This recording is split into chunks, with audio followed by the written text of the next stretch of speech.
Good afternoon and welcome. I'm Dr. Tim Welter, a senior research fellow here at the Potomac Institute for Policy Studies. And I'm excited to thank you for joining us for the third public event of the Institute's Global Competition Project. Today's event is focused on strategic communications, national level narratives, and the flow and deliberate shaping of information as it relates to our nation's ability to gain and maintain competitive advantage on the global stage. To that end, I submit that we are at an inflection point in human history when it comes to the proliferation of, access to, and manipulation of information at scale.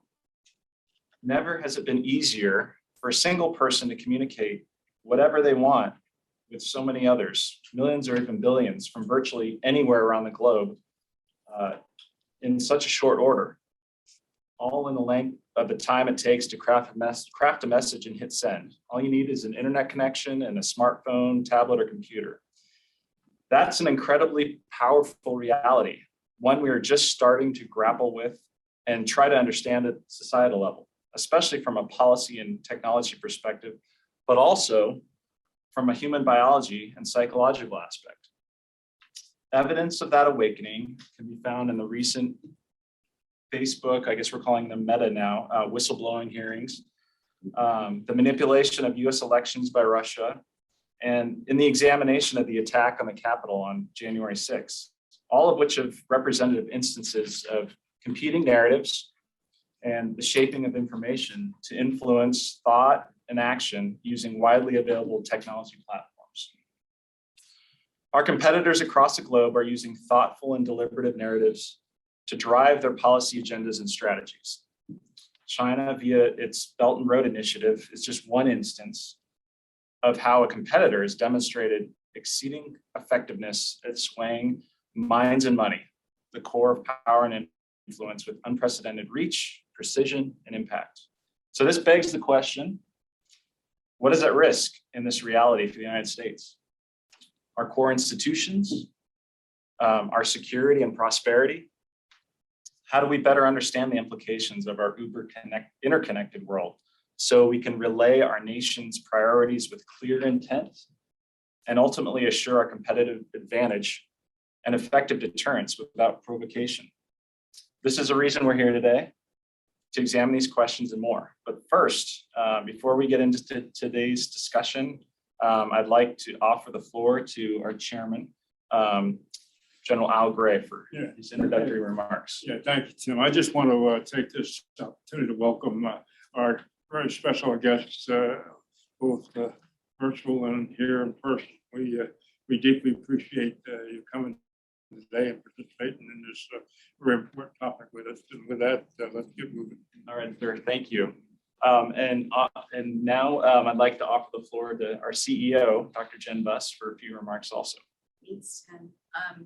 Just a couple of things from me. First, thank you all, and I'm going to commend Tim for getting yet another event off the ground on this topic. We came in to 2021 going to focus on two topics for the year, and that was really looking at global competition and economics and what that means for the United States, and understanding cognitive security disinformation campaigns. And today, as it's the 1st of December, right, we're 12 months into working on both of those topics. We're at this culminating point in at least those two topics in the discussion. So I'm really excited how this intersection plays for Potomac Institute in our initiatives this year, as well as from a science and technology policy perspective, right? All of the changes in technology have been tremendous that Tim mentioned, and the policy hasn't really been able to keep up as much. And that's okay, but we just want to be able to grapple with that and put our hands around it. So thank you all for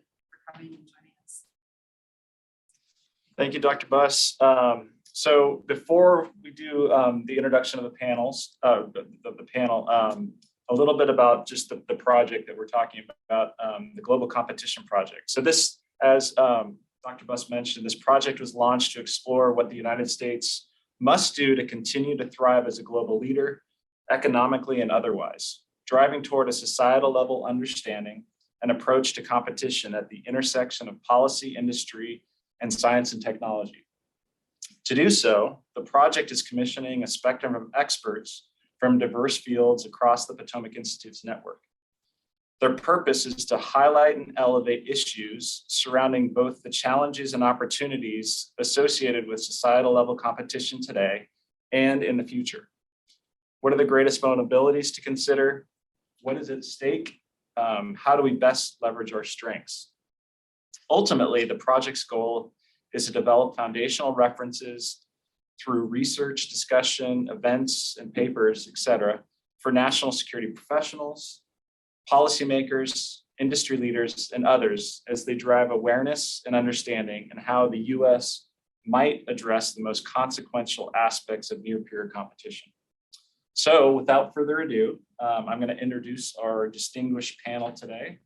Starting off at my left here, I'm honored to introduce Mr. Curtis Pearson, Vice President here at the Potomac Institute.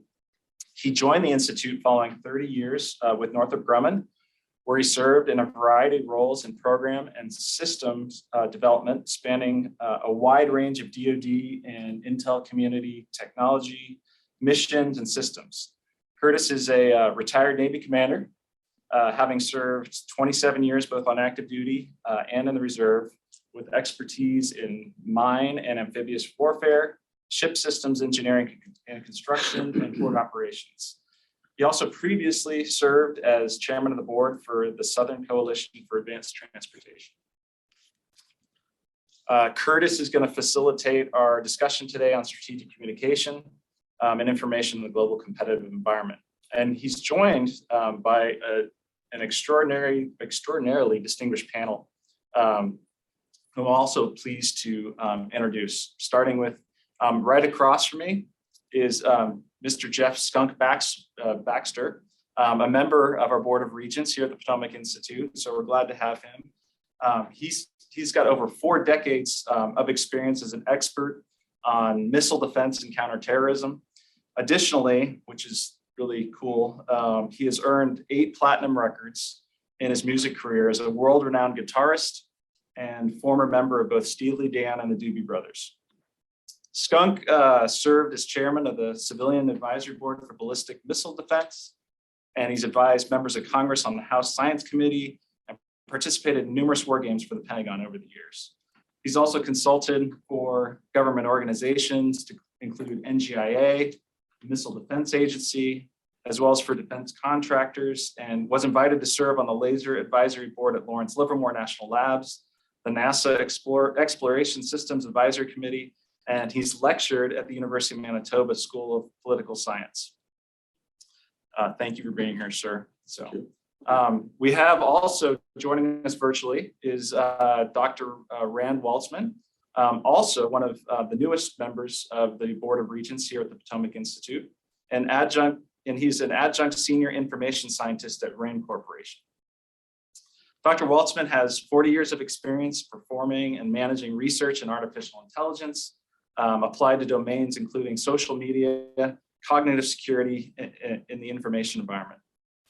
Prior to RAND, Dr. Waltzman was acting chief technology officer of the Software Engineering Institute in Washington, D.C. of Carnegie Mellon University.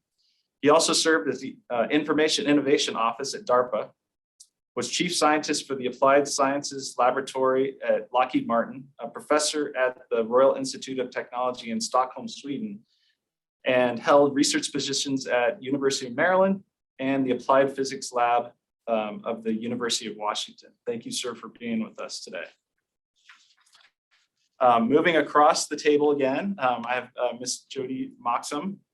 She's founder of Phase One Communications and a strategic advisor with decades of experience in large-scale strategic communications and professional training.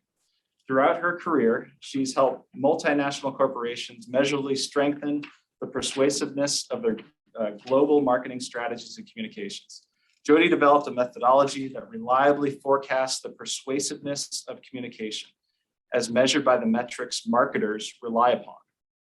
She founded Phase One Communications, which trained analysts to use that methodology with statistically reliable results. So after 9/11, at the request of the United States government, Phase One actually adapted that methodology for national security interests and introduce best private sector practices and understanding global audiences and what motivates them. Very applicable to our discussion today, absolutely.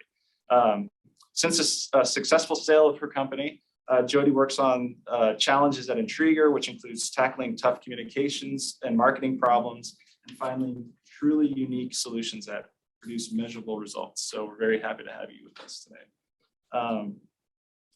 Across from me also, we have Dr. Alex Baca, the Corporate Director for Strategy at Northrop Grumman, where he assesses and challenges the competitive strategy of the company's businesses and programs.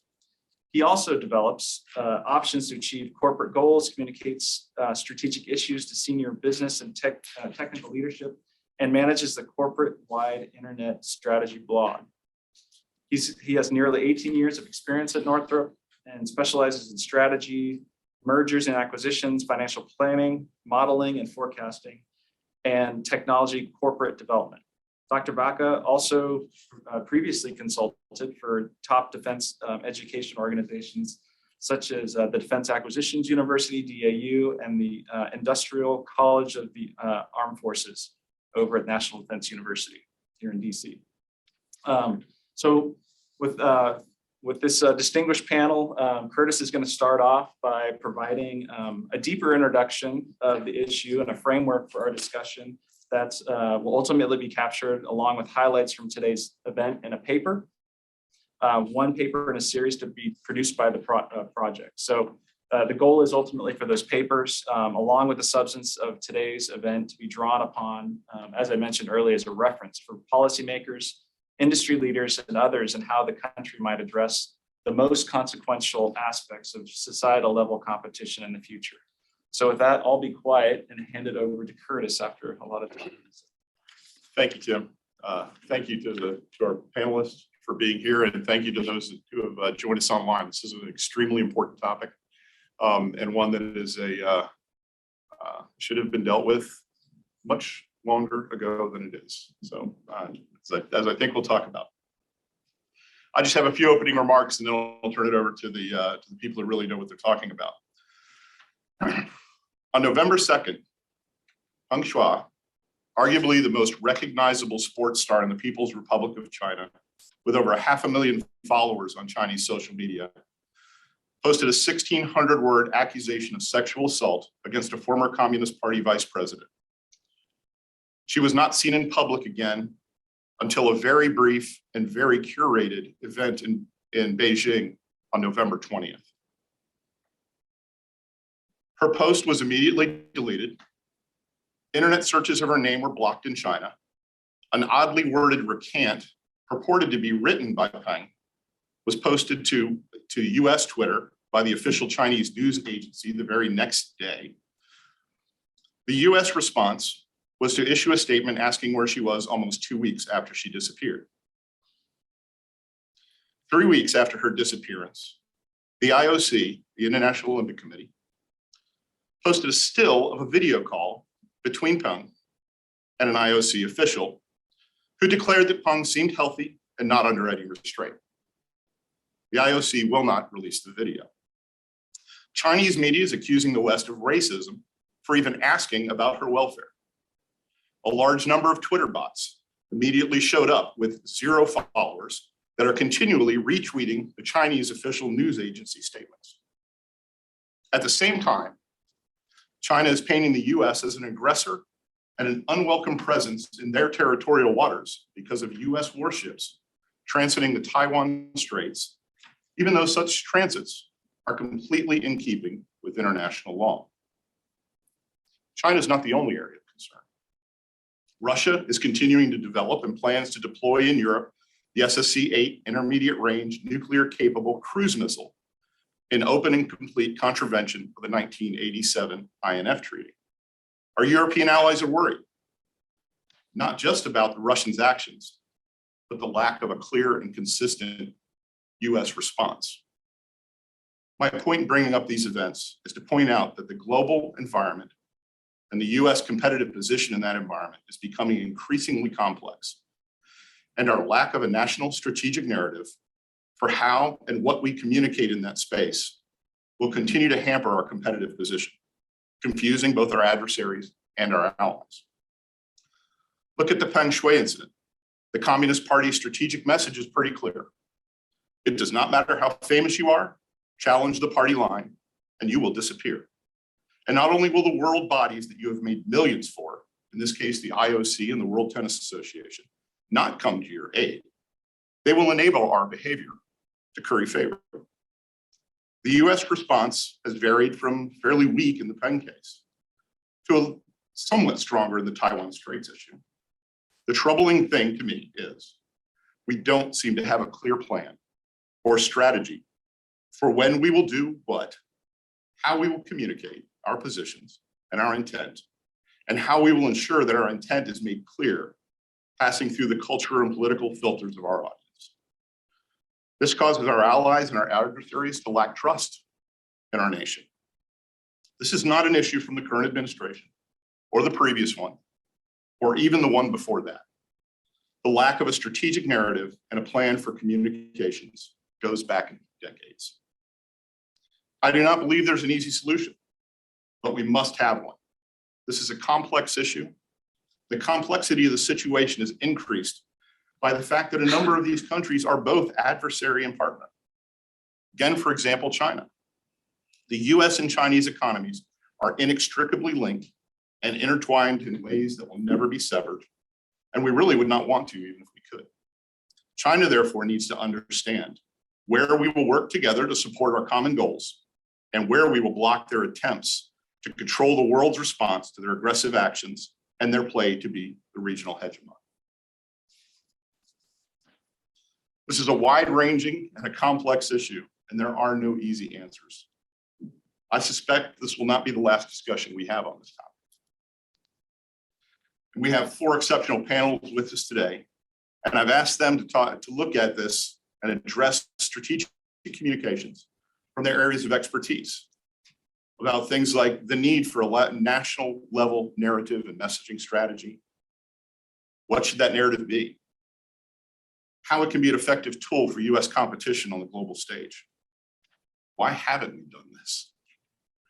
How can we assure that our adversaries and allies can trust our message and consider them reliable? How do we ensure that the narrative is consistent across administration changes?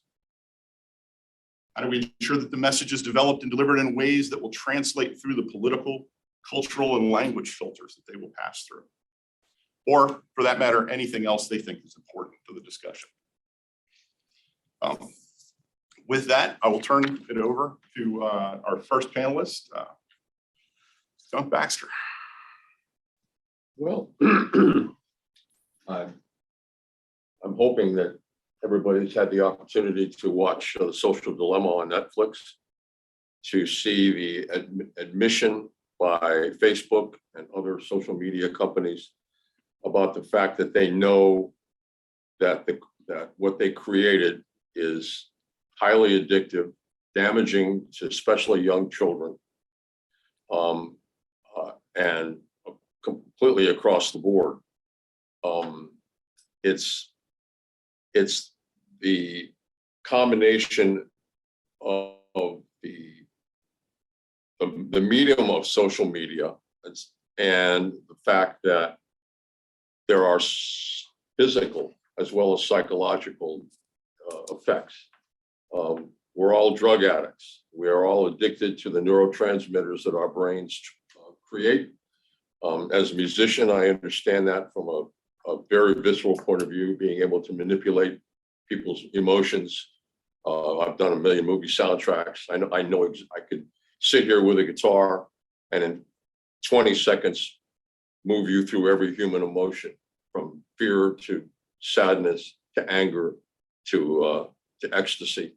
And it's all because I understand how to stimulate your brain to secrete the proper chemicals.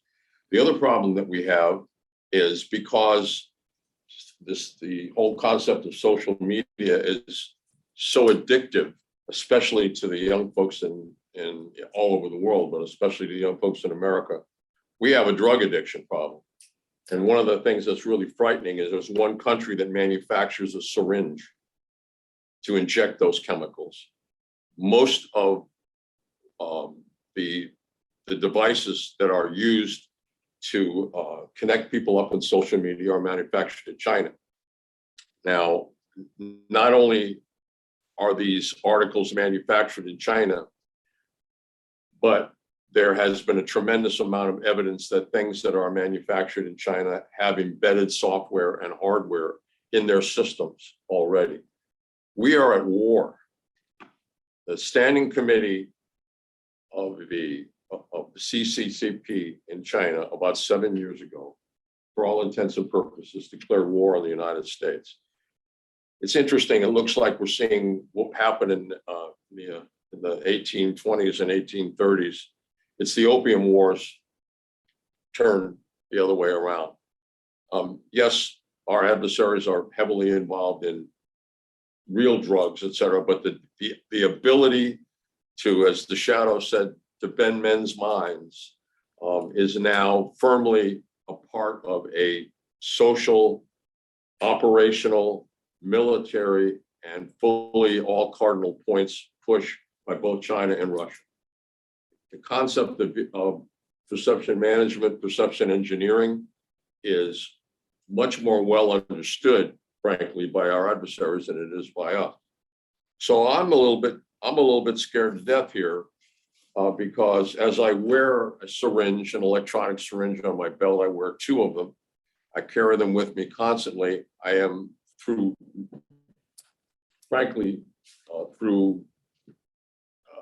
even though I have a desire not to use them, I'm forced to in many cases because our society has adapted these tools as de rigueur as part of how we operate in our social fabrics.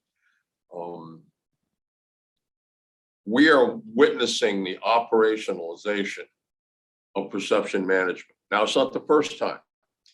The Brits did a brilliant job during World War II. Everything from the fake Third Army that General Patton headed up before the invasion of France and D-Day, the brilliant work done around the Suez and the Mediterranean by the Brits.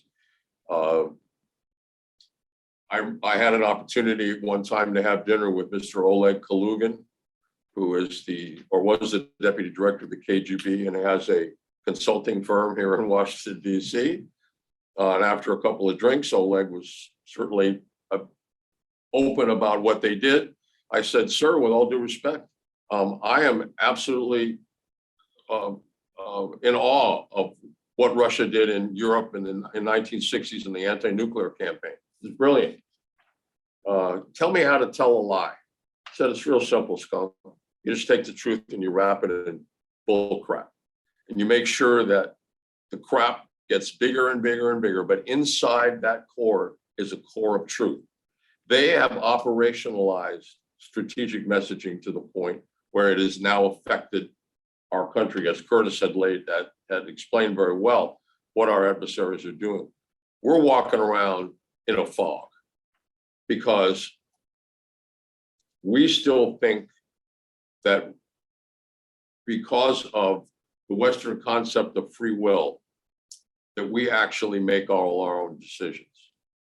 And that is absolutely not true. We think we are, but we are influenced by so much. It's like going outside in the cold and trying to carry on a conversation when you're shivering so bad that you can barely control your body. The influence of this is so strong. So I'm glad we're here today. I think we're way behind the curve. The good news is I'm involved in a number of war games, and strategic messaging has now become a part of that war gaming. The operationalization of it, the application of it, the using it as a part of a focused operational plan is now beginning to gather some momentum. And I'm really hoping that the product that comes out of this forum is transmitted to the people on the Hill, and then somehow or other is transmitted to other policymakers and other influencers, including the general population. I spent 40 years in the music business. Good news is they got a lot of platinum albums, a lot of gold albums, got inducted in the Rock and Roll Hall of Fame. That's not important. The only reason I bring that up is that somebody has recognized that I have the ability to communicate. What kind of communication do we have coming out of Hollywood? Last time I watched television, I saw Robert Senna, I'm trying to think of the actor's name, on his knees apologizing to the Chinese government for saying something about Taiwan. Something's really wrong here. Really, really wrong. So it's time that we educate our population and our government officials to the fact that they are already being influenced and they need to be inoculated against the syringe and the heroin that is being generated by our adversaries. And I'll leave it at that. Thank you, Skunk. Appreciate it so well. Other than that, Mrs. Lincoln, I hope you Yes, sir. So, with that, I'll turn the floor over to Dr. Rand Waltzman. Rand. Well, so I'm really kind of interested at the moment, mostly in sort of looking ahead to the future. And the future is developing very rapidly. So the environment, the information environment, the social media environment is about to change pretty radically as virtual reality starts to really take hold on a large scale. So you can see Facebook has changed their name to Meta, right? Reflecting their interest in the metaverse, which is an old term that comes from a novel. It was from, I don't know, from 1992, the term was first introduced in a novel, but the idea has been around a long time. I mean, Second Life has been around for quite some time, this concept of virtual reality environments. But the difference is today, I think the hardware and the software started to catch up to where we can actually do these things in a much more interesting way. And when you see companies like Facebook and Microsoft ready to put really big bucks into it, then I think we can be pretty confident that it will happen. Now, once that happens, the name of the game really going to change significantly, because the opportunities to do manipulation of people and to do the types of things that Skunk was talking about they will go to a completely different level. I mean, in a way which we simply haven't seen before. I mean, just to give you a simple example, there's some politicians, which is one of my favorite examples. So, there's some politicians, people say, well, when they talk to a crowd, they have the ability to make everybody in the audience think that they're talking just to them. Well, guess what? In this environment, if you go to a political rally, you're surrounded by thousands of people, perhaps, and maybe millions all over the world, and you have somebody making a speech. It is actually technically pretty straightforward to make it so that the guy is, in fact, talking to you personally. I mean, in such a way that every single person could be hearing something different without realizing it.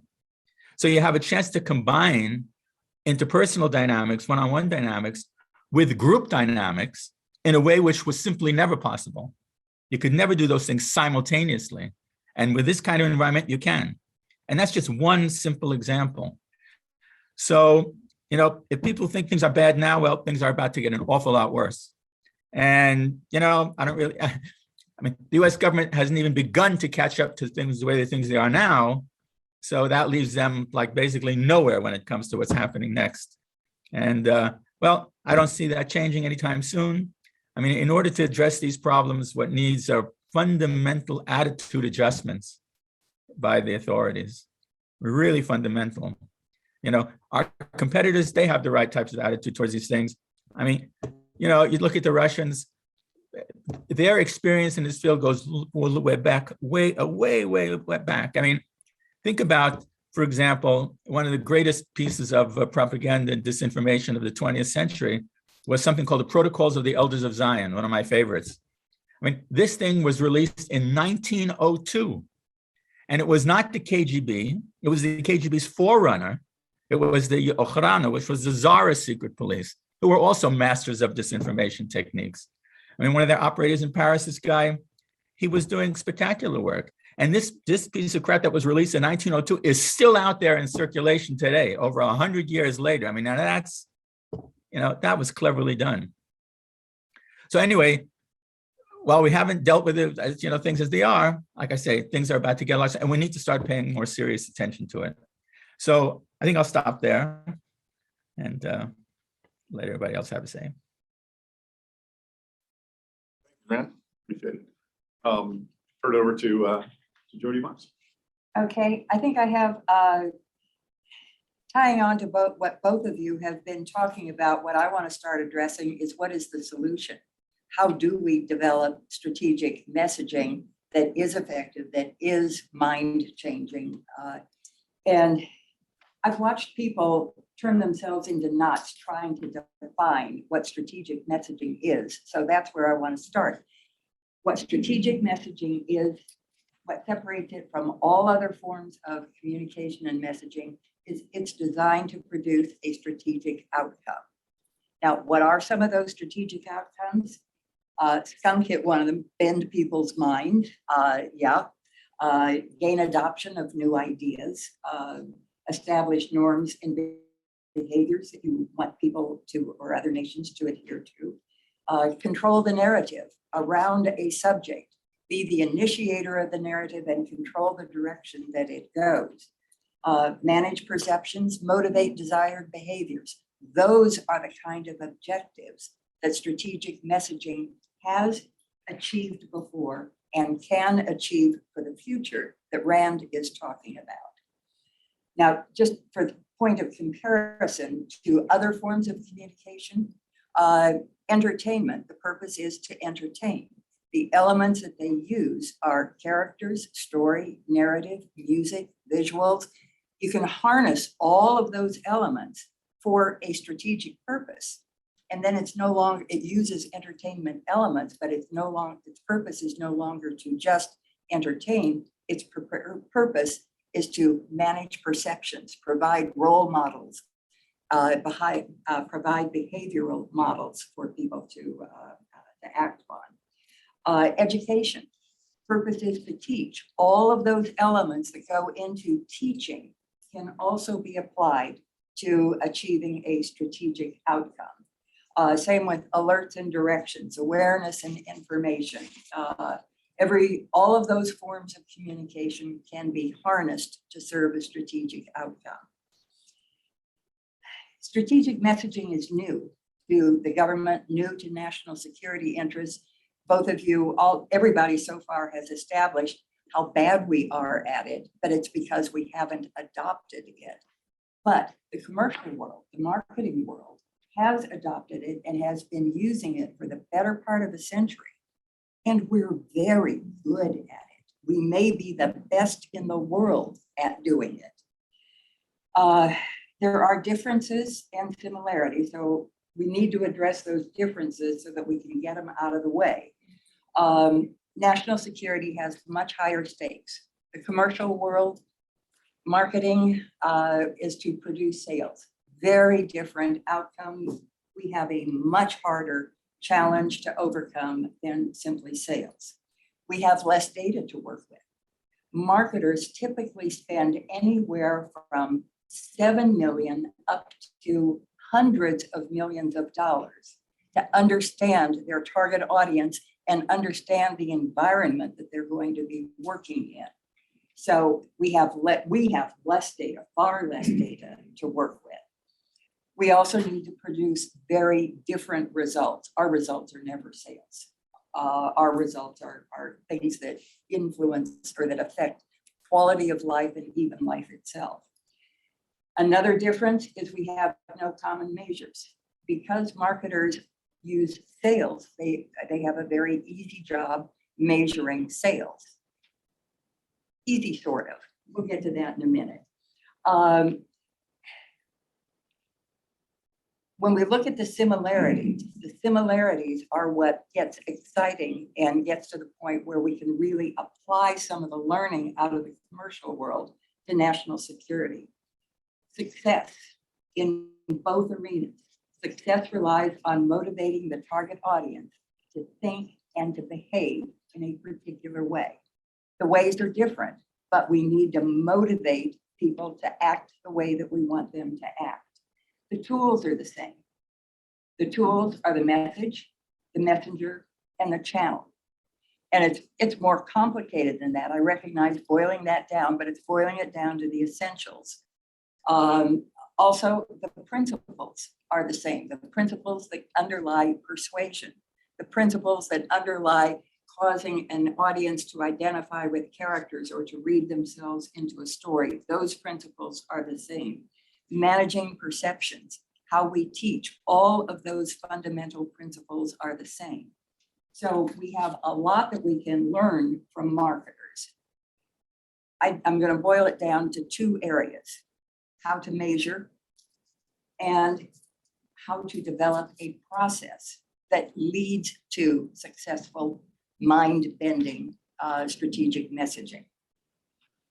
So on the measurement side, like I said, sales is relatively easy to measure. However, it takes 12 to 18 months in order to determine whether the sales indicate a success or a failure. By the 1960s, marketers couldn't wait that long. The opportunity loss was so great that they had to shorten that time. They shortened it down to months, now down to weeks, and in some cases, even days.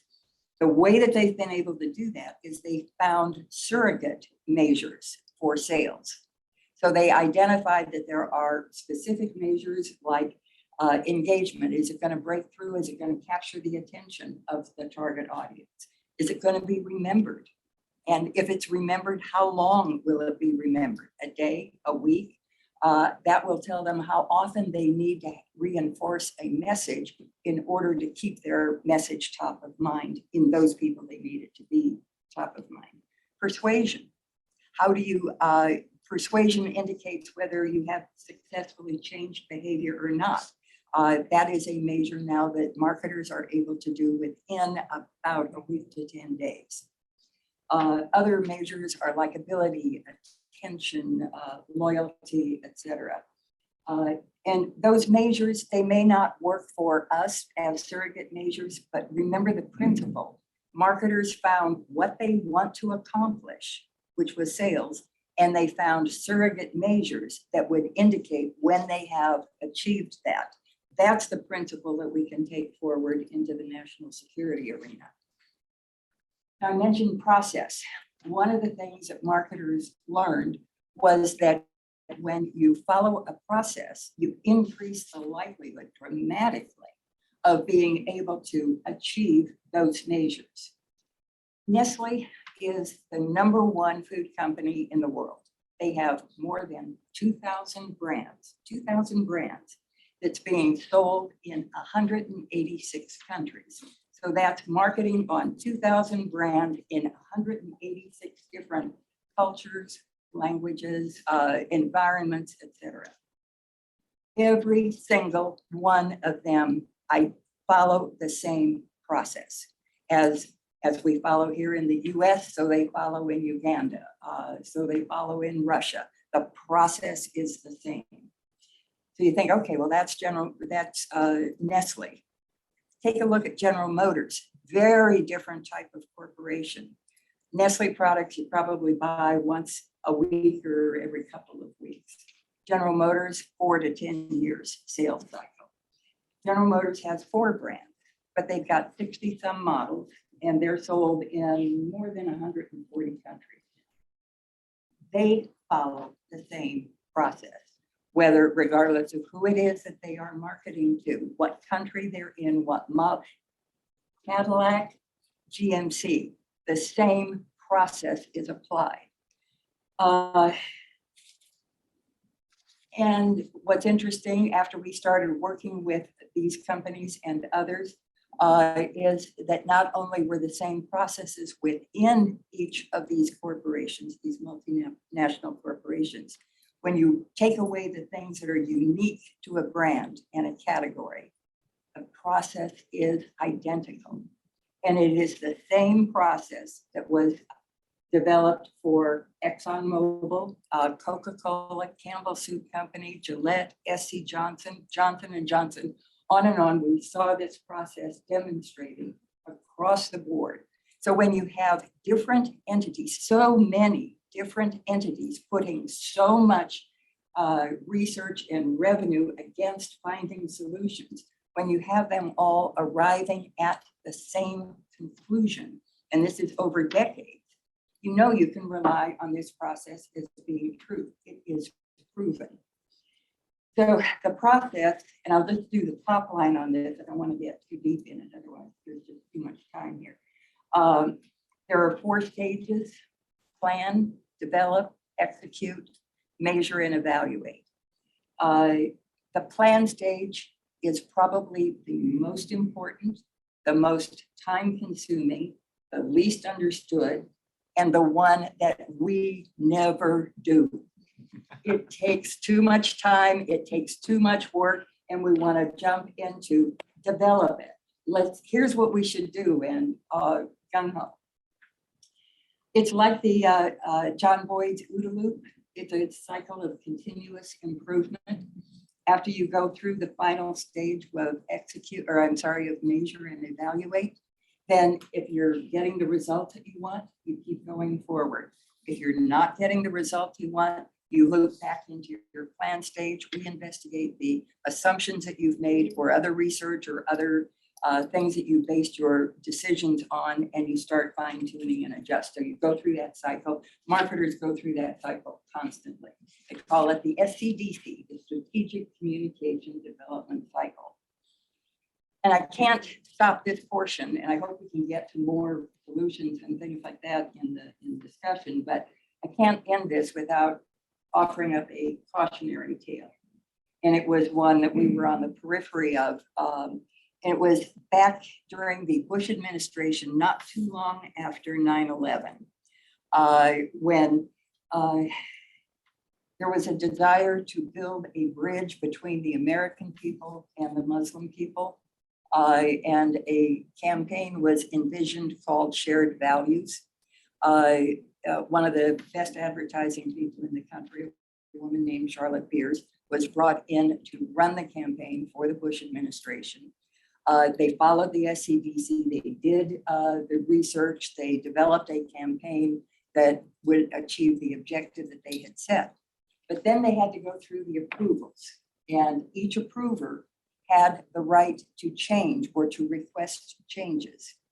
Each sign off cost something to the campaign. So instead, at the end, after all the changes had been made, instead of having a campaign that built a bridge between American people and Muslim people, we had a campaign that was targeted to American people saying, ain't we great? Didn't we do good? Isn't this a great place to be? And the result of that being released in the Middle East, the King of Jordan, our ally, refused to air it in his country because he said it would be too inflammatory. The countries that did air it got negative feedback, and it actually ended up being fodder for the terrorist messaging at that time. So that's what happens if you don't follow the SCDC. You can fall off the cliff real fast, real easy. Okay, I think I'll stop there and we can talk more on other things. Thank you, Judy. And last up, Dr. Alex Baca. Alex, and I would like to mention for Alex that his views, the views he expresses today, are his own. Thank you, Curtis. That makes the discussion more fun. I also I'm struck by this topic because it's really easy to say everything's changed, and it's really easy to say we're in a totally new world. But I also wanted to go back to the turn of the century, and not the turn of the century 20 years ago, but the turn of the century 120 years ago.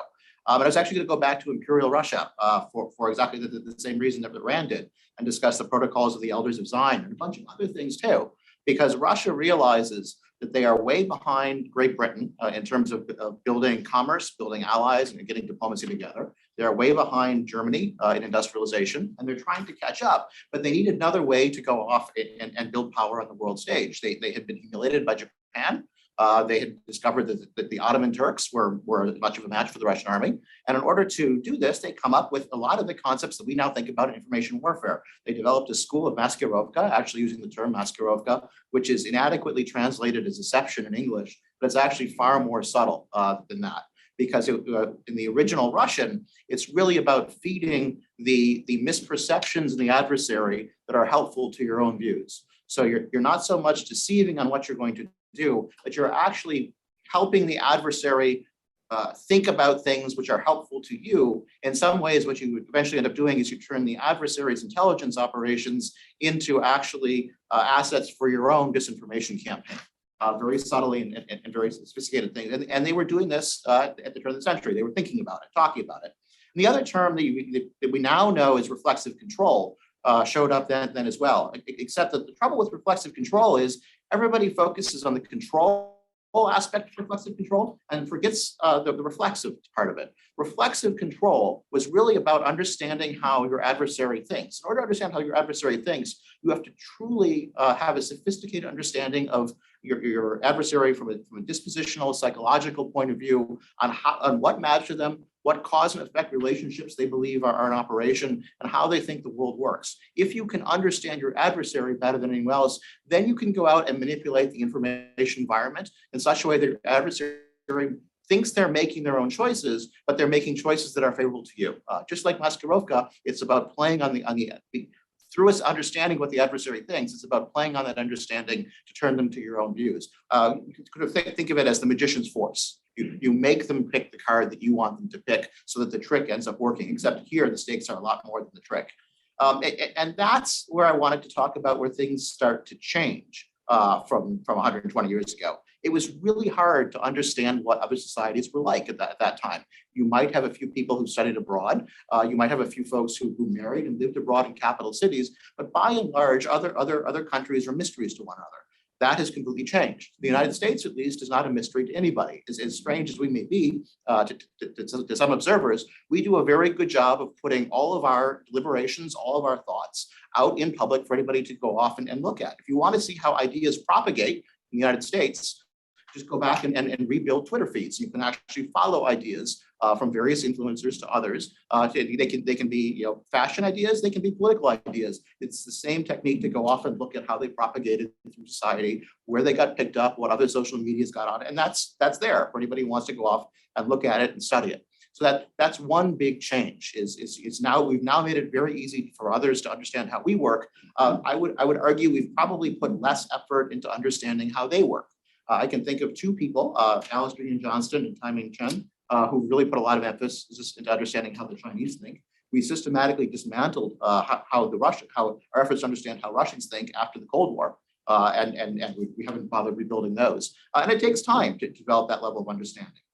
Now there's a couple of things, four other things that have changed. The ability to target information operations is very, very different now.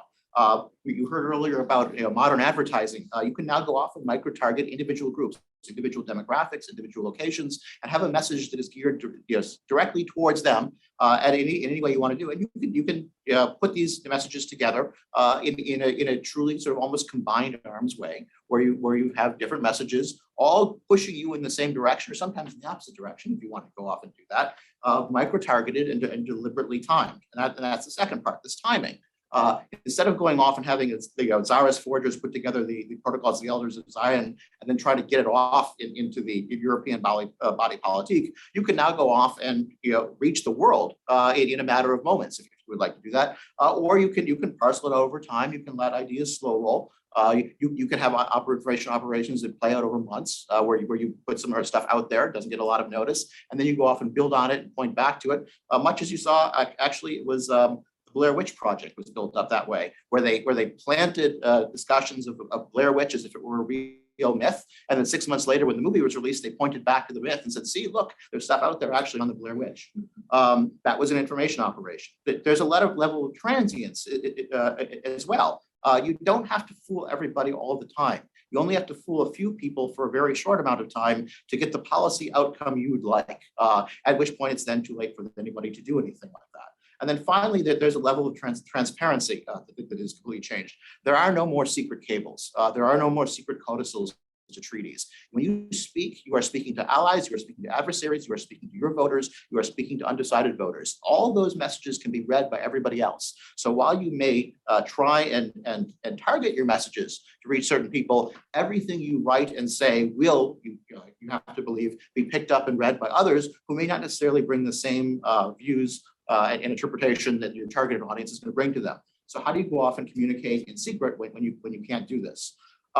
So if we have all of these changes, the one other thing that I wanted to add to it is the notion of objectives. And that's that we tend to think in terms of goodies and baddies and deliberate objectives. So you're trying to prioritize one candidate over another candidate. You're trying to help one side over another side. But in many cases, the information campaigns may be a little bit more sophisticated than that. And here, while I started in Imperial Russia, I'd like to end in sort of prehistorical Greece.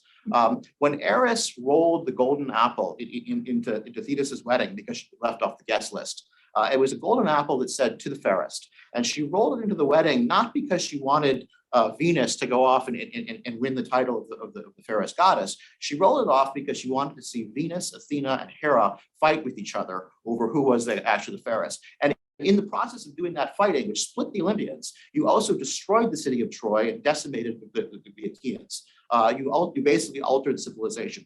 And that was what she wanted to accomplish. So when we think about what some of the information operations are trying to do, it may be a mistake to think it's about prioritizing one outcome over another. It may very well be all they want to do is sow discord. And you can think about what other golden apples have been rolled into the American body politic and what has happened in terms of the discussions and debates over who actually is the fairest and what these apples mean. And that may be enough to make other adversaries sit back and laugh and let us go off and destroy ourselves, much like the Greeks and the Achaeans did. So I think with that, happy to open it up for questions. Thank you. Thank you to all the panelists for your comments. And now we will go into questions. And we'll be taking some questions off of the chat feed on there. But I've asked Catherine Chapman, who's here with us today, who's an expert in information and strategic information and strategic messaging, to ask the first question. Yeah, so I'm sitting back and kind of going back to where Tim started us off, that we're at this inflection point with volume technology access, and Curtis, your example kind of built on that. And I love that specific example, because you have this kind of scenario where you have a message out there, and then kind of the thought process around how do we remove this message almost is, well, let's delete one message and amplify another. And it's almost as if like, well, if we pull these levers and get all the levers just right, what we want people to believe will kind of persist and shift attitudes and behaviors in our favor. And then when we're talking about planning and process behind that, we think about how do we construct that from our point of view. So I'd like to kind of open up to ask folks here, we're viewing strategic communication as an answer to a lot of the problems we're having on the strategy side, but where are the limitations there? What are the things that we cannot rely on it for, or where does it not work best? What are times where other activities are better, and where do you think we should kind of bound this? Because in hearing all of you talk, this is the answer to everything. And maybe it plays a role in many ways, but I'm curious to hear, where have you come up to blockers, where are some of the limitations as well?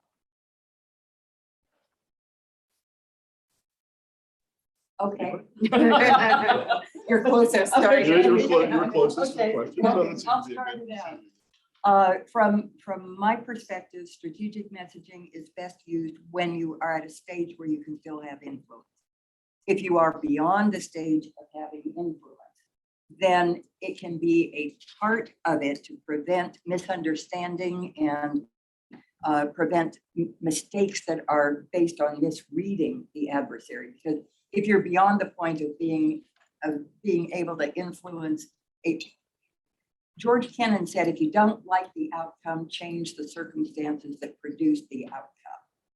So if strategic messaging can play a role in changing the conditions that produce the outcome, but there's policy that has to go in there. There's a whole different level of planning that needs to go along with that. But strategic messaging has a role. I'm trying to think there are other limitations. If we get to the point where we're at a conflict stage, then it seems like the strategic messaging is more with our allies, the more internal messaging to make sure that we're on the same page. Because at that point, and I'm not saying that China is an adversary. I'm not ready to use that word yet. In certain situations, it is. But we're not going to be able to change them. We might be able to influence some of their actions based on reprisals or based on what we convey that we might do in the event that something were to happen. Same situation is now with Russia and the Ukraine, China and Taiwan. There are multiple opportunities right now for us to do strategic messaging in conjunction with policy. Strategic messaging by itself will not do the job, but conveying the policy in a mind-bending way can be very helpful. That's anybody. Yes, I would actually like to add something to that.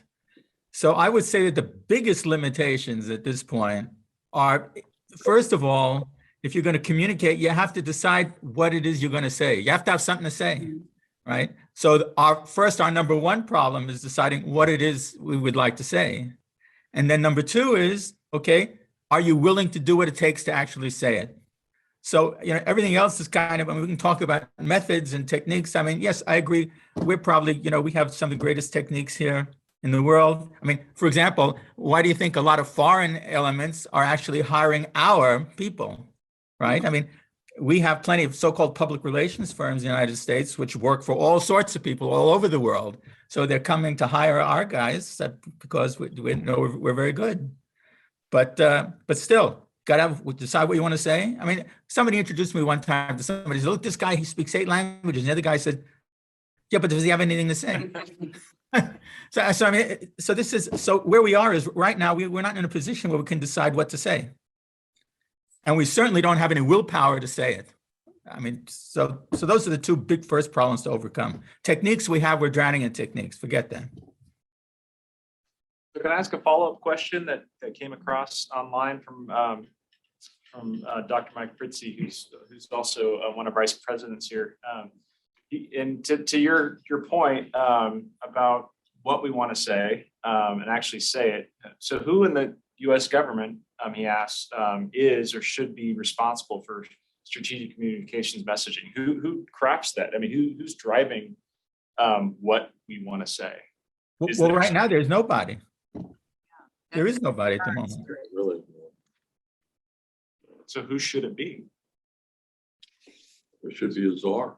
Or should there even be somebody? Yeah, there should be, because like we have a chief of staff of the Air Force, we have a national security advisor, we have someone who heads up the Treasury. Each person has a specific focus and capability. I'm just going to step back for a second on something that Jody had said. Part of the thing about communications is right now, we're still in the mindset of developing weapons of mass instruction. I can't think of another word for it. It's like nuclear weapons. You figure, okay, well, the best way to do it is just kill everything. I'm going to refer to my mentor and former parole officer, General Al Gray, who, and there are no ex-Marines, there are only former Marines. And General Gray understands very specifically the Marine concept of the rifleman: 1 bullet, 1 target. It's very different from dropping a nuclear weapon. 1 bullet, 1 target. When the Chinese exfiltrated all the information from Equifax and also all the information from the Office of OPM, the Office of Personnel Management, the Chinese can now 1 bullet, 1 target. They understand that Mr. X and Mrs. Y's daughter was in therapy for a specific traumatic event at a particular age, at a particular time. They can now structure and form the message to a specific person. Now, in terms of marketing for the most part tries to identify groups of people who may be interested in a product or an idea. We're now to the point, our adversaries are now to the point where they can target individuals. And again, this syringe allows a country like China to target you and everyone else personally, specifically. What does that mean? That means that not only can you target people specifically, but you can target specific influencers. Now, this to me is an incredible opportunity. Xi Jinping has a cell phone. Vladimir Putin has a cell phone. The Ayatollah has a cell phone. They all have the syringe, but we are not developing the capability to target the specifics of the leadership. This is where I think we need to really focus and understand, and whoever is in charge of this eventually needs to understand across the spectrum. Again, from an I just coined the word, I don't know if somebody can come up with something better than a weapon of mass instruction, but to not only look at it from a mass point of view, but the individual targeting. And you combine all the data that was exfilled from Equifax with the data from OPM, you combine that with an AI machine and an understanding of your adversary's theology, if you want to put it, philosophy, it's frightening. And we are not doing that. And I hope one of the things that comes out of this is that when a concept, an idea, and a way forward comes out of here, good thing I mentioned it to a few folks before, Potomac Institute has a unique position in its ability to instruct and inform Congress about certain things. This will not happen unless somewhere somebody in some form of leadership says that there has to be a person to do this. Either whether it's legislated, whatever it is, that somebody says that this now has to be done and you are the person to do it. The biggest problem that I've seen, and I love my fellow man, I'm a musician, I'm an optimist, but more and more and more I see people who are designated to do a certain mission that are totally clueless. And so maybe what our first mission is to educate enough of the leadership so that one or two of those people can rise up out of that informed and capable. That's trying to answer that question. So. Micro-targeting is something that the commercial world does on a daily basis. We can micro-target down to 3 people on a block with certain behaviors that you want to influence or reinforce. I want to something else. What the question that came in there is, where should this reside? In corporations, there is the marketing department is. What corporations do is they set the strategy for the corporation, the communication strategy. It is different from the national security strategy. It is different from the strategies that right now are being set for this country. Without having a communication strategy, and Rand, to your point, what do we talk about? What do we say? Without having that strategy, then each individual unit is have to come up with something on their own, self-generate, and it's not consistent with other messages that we're presenting. So it's contributing to the problem, that absence of having a communication strategy that then is implemented in, with Nestle 2000 brands, every country, 186 countries. Each one of them is working against the corporate strategy and applying it in a way that fits their culture, their country, their language. Or with micro-targeting, taking that strategy and applying it to these 3 people. In the commercial world, we actually worked on a national campaign that had 5 targets, 5 individuals who made the decisions for the purchasing of this particular product across the nation. So it was a national campaign on national media targeting 5 people. So that's kind of getting to what you're talking about, various methods for how do you reach, how do you influence those individuals that have the greatest influence? And there are ways to do it, but it depends on what your objective is and what your national strategy is. Well, Jody, I posit Hmm. that the United States does have a national strategy. They don't know it. Yes. And remember what, we want to talk a little bit about the fundamental documents of Yeah. Declaration of Independence and the Bill of Rights and the Constitution as a work statement. Yes. Skunk and our company have had a relationship for a number of years, quite a long time. And he had suggested not too long after 9/11 that we look at the founding documents and from that extract what is the work statement, if you will, for the United States. It's been a long time since I've looked at it, and it was done for a different purpose, but there were 4 clusters of ideas that came out of those founding documents. It's the Declaration of Independence, the Bill of Rights, and the preamble to the Constitution. Those 4 clusters. The first one is justice. That one surprised us. We did not expect justice to be the dominant value that was embedded in those 3 founding documents. And it's very specific about what justice means. The second cluster was freedom. And again, very specific about what those freedoms are. It's not freedom to do anything you want. It's very specific freedoms. The third cluster was peace. And that was an aspiration for the level of security and stability that was desired for the population here, for Americans, for the new nation. And the fourth one was duty. And that is, you have a duty to uphold these principles, a duty to protect these. Yeah, a duty and an obligation. So those were the 4 concepts that came out of the founding documents. What marketers do when they lose their way or when they find themselves floundering is they go back to revisit what were they and what did they stand for when they were at their best. There's reason for us to go back and look at these principles.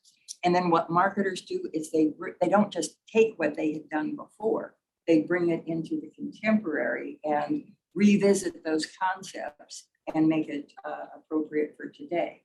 Tide, for example, introduced in 1946, best way to clean your clothes. Some years later, with competition, they lost their way. They were talking about scents and flavors and colors and all sorts of things that didn't have anything to do with cleaning. Market share was dropping. They revisited their heritage. They came back, whiter whites, brighter colors, and their market share started going up again. So that's another one of the lessons. How do you solve that kind of a problem that we can learn from the commercial world? I actually wanted to go back to the first question, in that I would disagree that strategic communication is a preliminary phase to something. I think it definitely has to be. You can't do it by itself, but it should be integrated policy. But I would also carry it forward in saying into the moment when you're in conflict. I mean, certainly the Russian doctrine is that strategic communications is part of combined arms warfare. And if you look at what they did in Ukraine, especially Crimea, and if you look at what they learned from the way they drew lessons from what happened in Georgia and then applied them to Crimea, it's very clear that they want strategic communications integrated into how they went off and actually fought. So to think strategic communications is something that ends when the shooting starts, it is probably not true. Now, should that all be under the same person, or should you split it up and say, well, 2 different groups have to be able to speak this language and reason this way? maybe that's a fair statement because there are different things falling into the same heading. But I wouldn't want to leave it as just a pre-conflict phase. Which is a significant part of an operational campaign. Yes. Yeah. And it's a great point, because if you look at one of the things that I mentioned at the outset, the Russian plans to deploy nuclear capable cruise missiles in short range. Their reasoning there is they want a strategic messaging lever during a conflict to do what they're going to call, and one of the ways we approach nuclear warfare was escalate to de-escalate. So they wanted to send a strategic message of dropping a few tactical nuclear weapons to hopefully escalate things to where everybody would back down. So there's a message they're sending now about sending a message in the middle of a conflict to try to change behaviors and change actions and things. So What happened the last time they did that, when they deployed the SS-20? What did the US do? They deployed the Pershing II. So now this is deja vu all over again, as Yogi Berra would say. What is the United States looking at that now? Are they looking at a solution that worked before? I'm not seeing it. Are you? Is anybody? I've seen no discussions of intermediate range or tactical nuclear weapons, thankfully, I think. But We did abrogate the treaty, though. we did abrogate the treaty. So So there's point to that. that. No, so Go ahead. point to that end, sorry, just going back to what Jody said about what happened to the shared values campaign. Are we in an environment where we could even, if we wanted to, have somebody in charge of that strategic messaging? And would it reconcile with the political environment we're in and the challenges we're facing as a society? Could we even get there? I posit that our country has become so tribalized that a strategic messaging that encompasses the desires and the feelings of all the different tribes is almost impossible to accomplish unless we go back to getting everybody to agree to the founding document. And the way, part of what would have to happen is it could not be tied to a specific administration because of the perception that it would be political. So if there is a way, and probably the way that a marketer would approach it, is to go to the American public and maybe in a survey instrument or in some way be able to get Americans to agree on what do we mean by the concept of justice? What does justice mean in today's society? And I suspect that we could get agreement on what it means, what justice is. We would have a horrible fight about how do you achieve it and who already has it and who doesn't. And so that's where the fighting comes from. But if we could get agreement on the concepts, then at least we've got something that we can start talking about. And we've got something that can serve as a compass in our international relations that will help us have a level of consistency that sometimes I'm not sure we have. We don't know what's guiding our decisions, as we're not as transparent about why we're doing what we're doing as a marketer would want to be, for example. Well, everything is justice now. Whether it is a particular group like Black Lives Matter, there's even environmental justice. This word is being used over and over to go over.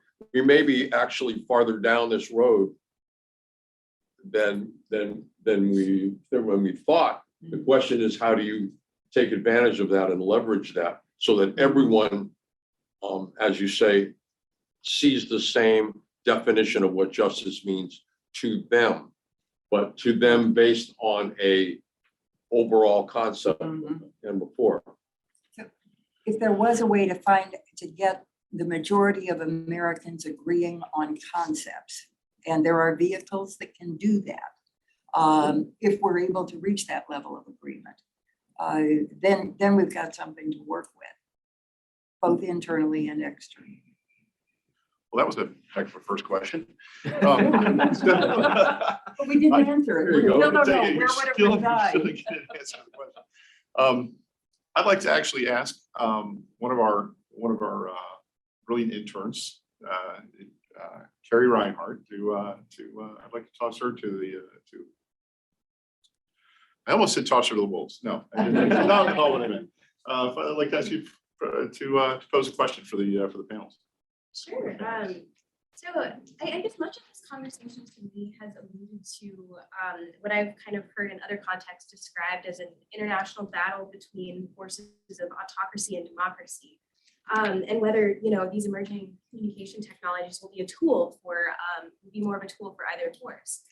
But I've noticed that a lot of this conversation has been very binary, talking about, the US versus China. But, I can tell you that there are so many other countries, other democratic countries that produce media that really matters to my generation. I have a lot of friends who really enjoy anime from Japan or K-pop from Korea, or even, shows produced by the BBC and other media companies or organizations. And so my question to all of you is, in what ways do you think cooperation with some of our allies will play a role in the emerging, discussion and development of how we, handle strategic communication?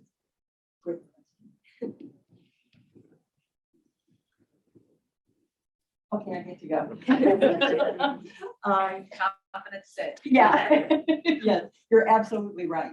And in the plan stage, that's the kind of insight that you uncover. You have a target audience and take the group that you identified, that's your target audience. Where do they go for information? How do they process information? Who do they trust? So then you start realizing that's your messenger and your channel are going to come through a variety of sources or a variety of outlets, not just domestic output, not just coming out of the government, not just coming for domestic consumption and then being exported. So yeah, absolutely spot on. Yeah. You're right on the money. As a matter of fact, Jody can speak to this. And I'm not going to be specific because I can't for non-disclosure and national security reasons, but in a couple of the war games that we've done in the past year, the idea of how do the allies come together and agree on a specific message or even a concept to message about has come up.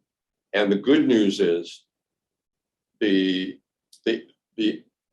emperor has a couple of pieces of clothing, but is still sort of standing there. But the good news is that that's been identified and it's not hiding, and people are actually beginning to address that specific situation. I'm not saying it's a problem. It's problematic, but it actually is being addressed. It's an opportunity, a Yes. huge opportunity. Rand, any comments? Well, from my experience, I certainly wouldn't look towards the Europeans for any great ideas on strategic communication. That's for damn sure. Okay, they can put out, people create entertainment and all that is fine, but in terms of real messaging, I think they're having very severe problems.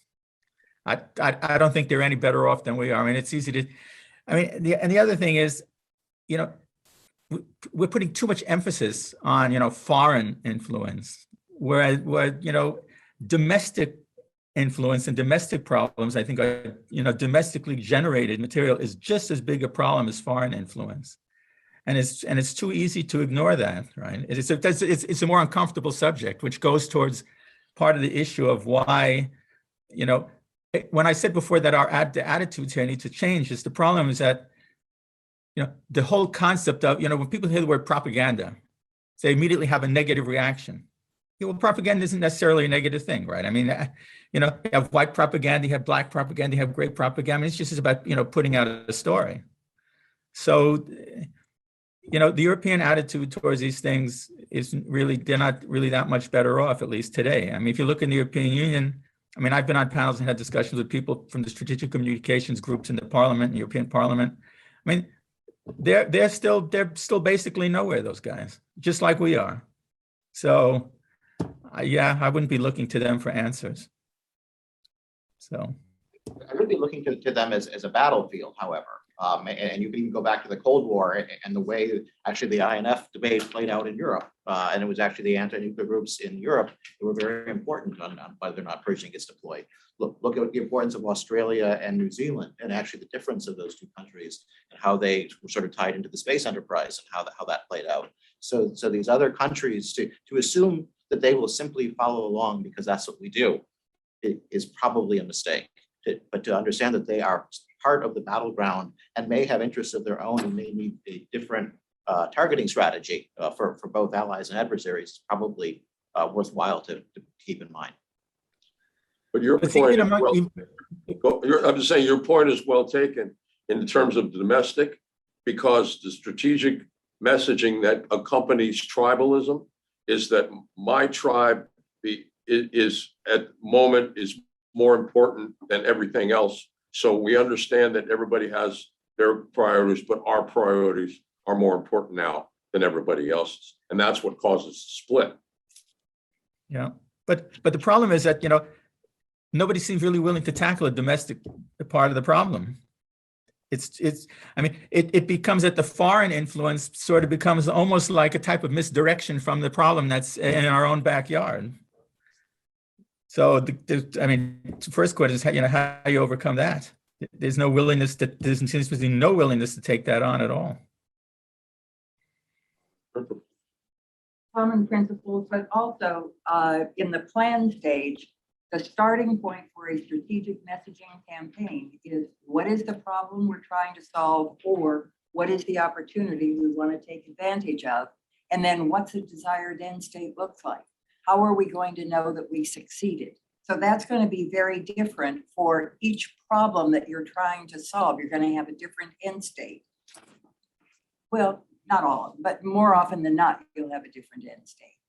From that, then you can start developing which target audiences has the best opportunity for achieving that end state, what is going to be required in order to close the distance between the problem you're having and the solution, what are the barriers that you have to overcome. That's all of the thinking that has to go into that plan stage, but it's rigorous, highly disciplined thinking that has to be done subject by subject.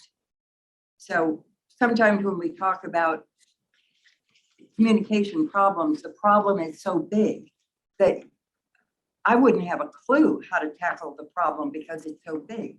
But when you take a slice and you say, this is what I want to tackle today, tomorrow I'll tackle that, then you can tackle that slice and build something that's going to have the desired effect.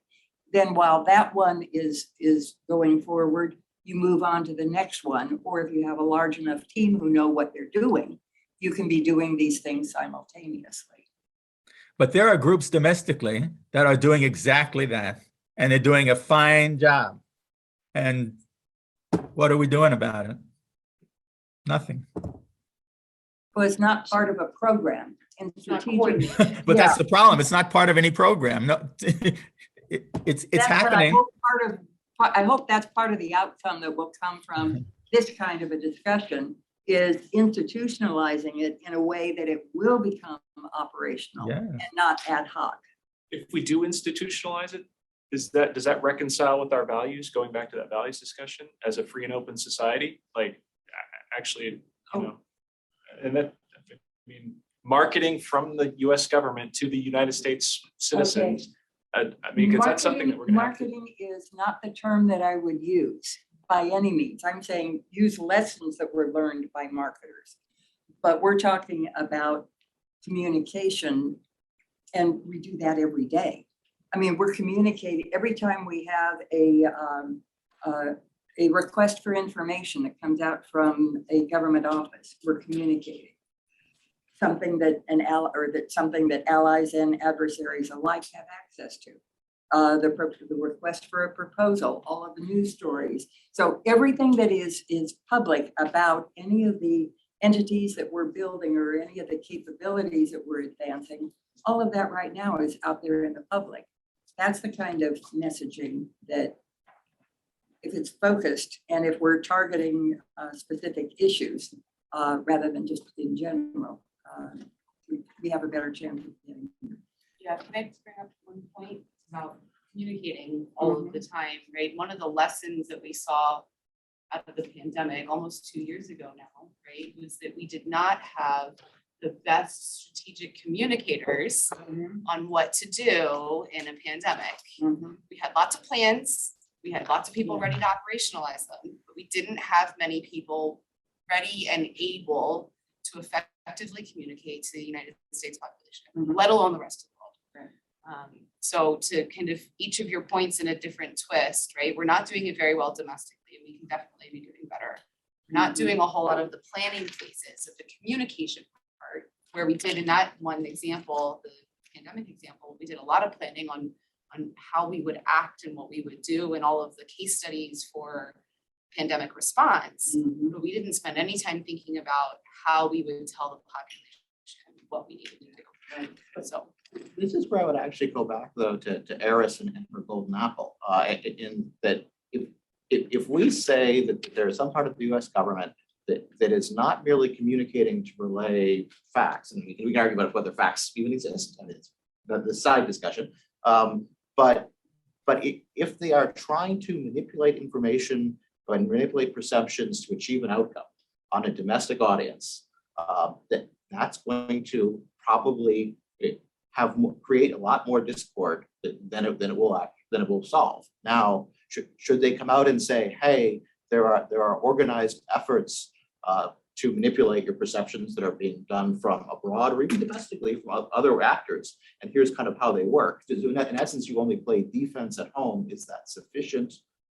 I don't know. And maybe you have to play offense abroad and defense at home. And maybe we're comfortable saying that, and maybe we're not. But doing more than defense at home, I think just opens itself up to creating, to playing into the hands of those who are trying to create distrust and discord in the United States, weaken our institutions, and drop our resolve to deal with challenges abroad. Yeah, no, see, I disagree with that. You have to play offense even at home. Defense will never solve the problem. It's never going to work. I mean, it's like telling people, well, you know, what these guys are telling you is wrong. Okay, and then you stop dead there. No, that doesn't work. You cannot tell somebody something is wrong without telling them something to replace it with. So it isn't about countering, it's about displacing. It isn't about telling people what these guys told you is wrong. It's about telling people, here's a better idea. So, but it has to be offensive. You have to be pushing the stuff out. It's not enough. You just can't play defense. It doesn't work. I would say, I think that I'll say the distinction between what you're saying, Alex, is are we in a position where we're trying to manipulate information domestically to change a message, versus what I think you're saying, which I completely agree. Americans in general will react very badly to believing that they're being manipulated by the government.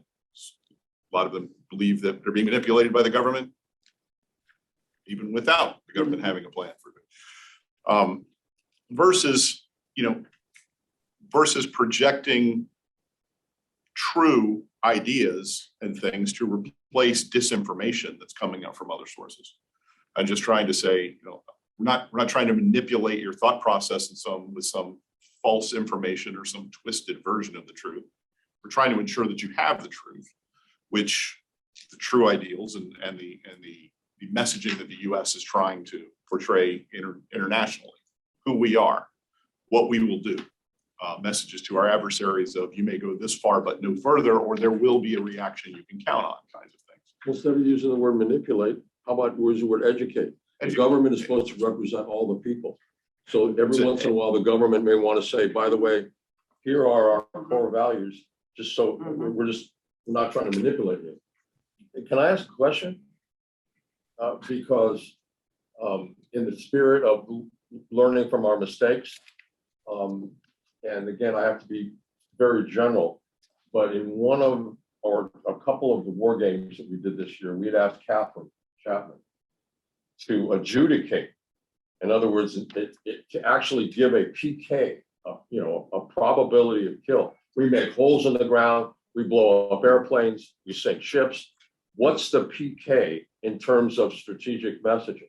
And we had asked Catherine to adjudicate that in one of the games. Now, I know that we're all under NDAs, but is there anything in general that a lesson learned from the disparateness of the allies and the US that you glean, that you use in your adjudication, that is something that would help us get to a solution? Yeah, I think one of the things there is certainly tailoring the measure of effect to the objective. And that's one of the biggest things that came out of all of that work, but I guess also kind of general work in the space is that, and Jody touched on this a little bit in the beginning, that marketers often have a specific set of measures that they use and that can be used across different organizations. And this is something we've learned time and time again with work in the US government space that isn't in the marketing space, that every single time we have a different measure of effect. And occasionally some of them, especially maybe like measures of performance, might go across different campaigns, but almost every single time I can think of, the measure of effect had to be specific to the campaign. And very often we had to develop, what are proxy indicators of that? If we're talking about shifting attitudes and behaviors can be very difficult to observe. And so in the planning stage of a campaign, what are the different proxies for that attitude or behavior that are measurable, that we do have the data for, right? We talked a little bit about data and how much marketers have, governments often don't have the same kind of data, they may have different data, et cetera. And so kind of mapping those over, that's certainly something that is done kind of a little differently than the commercial space, but there's still a process and plan for it. I'd like to question for the group, because we've talked around this topic of disinformation. How do we combat disinformation? By proving that the disinformation is exactly that. And I don't mean to oversimplify, but in a lot of ways, there is usually enough evidence if presented in a lucid, cogent, and understandable manner to be able to counter that. The problem is that many of disinformation creates tribalism. It immediately begins to stimulate the response that we want to stimulate a response across a number of different areas. We want each of those people to react differently, which then means nothing. The question is, I would say part of the solution is to come up with a combined response, whether it is a shared value or specifically just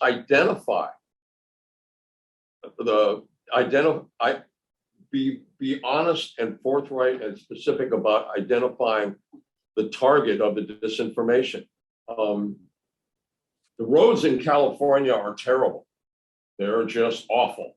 And you should all understand that. And you ought to move out of California to Texas. Well, if you prove that the roads in California are actually pretty good, and you back that up with data, that pretty much, in a sense, not solves your problem, but goes a long way.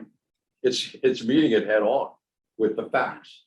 There are two ways to change an attitude and a behavior. Once an attitude is formed, one of them is to confront the attitude and prove that it's wrong, or the belief and prove that it's wrong. That takes facts, figures, it takes consistency over time. The other way to do it is, or can be done in combination, is to change the image that led to the attitude in the first place. So if the disinformation, whatever the purpose, whatever it is that it's creating, if you can either change the image of that or change the image of the side result, like you were talking about with the tribal. So there's something change the image of that tribe or change the image of another tribe that makes it more desirable. So it's a combination of that, proving that it's wrong. And like I say, that's really hard, particularly with the government, because you have so many voices. Changing the image is sometimes a little more doable. It also takes consistency, but it's something we can wrap our head around. I would worry, Curtis, that looking for a solution may be beating your head against the wall, because a lot of disinformation only has to be out there for a very short time. So the window for it to be effective for a policy, I mean, if somebody has made a decision based on faulty information, that decision changes the world. So if you for example, the Count of Monte Cristo, he ruins Danglars by changing the perception of what was happening in the market. And so he goes and sells all his stock, loses all his money, and now that character is ruined now for the rest of the book. You can't go back and undo that. Even a few minutes later, when the messenger arrives and said, "Hey, everything was wrong. Your bonds were actually worth money," it was too late. That happened. And so how do you live with the fact that disinformation is going to be causing actors to be making decisions that are not helpful to your policy, and then correct from that? And to presume that the free flow of information is an environment in which you're acting is probably a faulty presumption. So, but definitely there's some disinformation you have to go out and counter and get rid of, but you're always playing whack-a-mole. And there's some disinformation, you just have to deal with the policy consequences and move quickly around it. Particularly in a world where people tend to go back to their trusted source for information. So facts become. And corrections in general move a lot slower than the first hot rumor. And just cognitive psychology tells you that. The hot rumor is vivid and it catches your attention. The correction is laborious and slow, and you might read it a couple of days later and you kind of forgot you even read it. The disinformation is above the fold. The correction is on page 10. Well, at one time, That's a newspaper reference for. taking Tylenol will kill you. To Rand's point, it brings about the concept of being offensive, right? Getting ahead of it. How can you be the first to produce the truth out of it versus, and define truth, I'm with you, versus some disinformation coming out and getting that. I mean, I'm not saying it's an easy feat, but that's one of the tactics that we implement. Yeah, there's a lot of people who believe that whoever has the first message wins. Oh, yeah. Yeah. And I don't always agree with that. I don't either, but a lot of times it is true. I know. So that kind of says that the countering disinformation is being first to the board with the message. That's ideal. Which means you have to have a message, which means you have to have developed a strategic plan for messaging, which means you have to have put somebody in charge of actually doing that. That's why we're here. That's why I brought up the concept of Tylenol. At one time, the idea was if you took Tylenol, you'd be poisoned. Now, this was a product that people trusted up to a certain point, and then all of a sudden, the disinformatia was if you take this, you will get sick. A successful campaign not only undercut the disinformation, but brought the brand back and brought the trust that people had before. So it is doable. That was a long road. No. Well, it's gonna, hey, this ain't easy. Yeah, it was actually very fast because the president or CEO of Tylenol came out the day that this happened, or the day that the news hit, came out and said, you our customers are our most valued. We're going to pull our products off the shelf. They created the safety seal. When they went back on the shelves, sales went up. So it's combination messaging and actions. And that action alone would not have been able to, messaging alone would not have been able to do that, but message and action did. Policy and a technology solution at the same time. Yeah. Well, another important aspect to the problem is that of, being reactive versus being proactive. So, the problem is that the way I hear people most of the time talk about these things is it's in response, they say, we need to message in response to something. But the idea is that if you need to be continually working the environment and modifying and influencing the environment so that becomes receptive to the messages that you ultimately want to give. So this is a continual process. I mean, there was a great incident, even in 2009 in Iraq, where there was a case where one of our special forces units engaged with a group called Jaish al-Mahdi in Iraq, and they killed 20 of those guys, and they captured 20 of those guys, and they freed a hostage. They destroyed a big weapons cache. Everything looked great, right?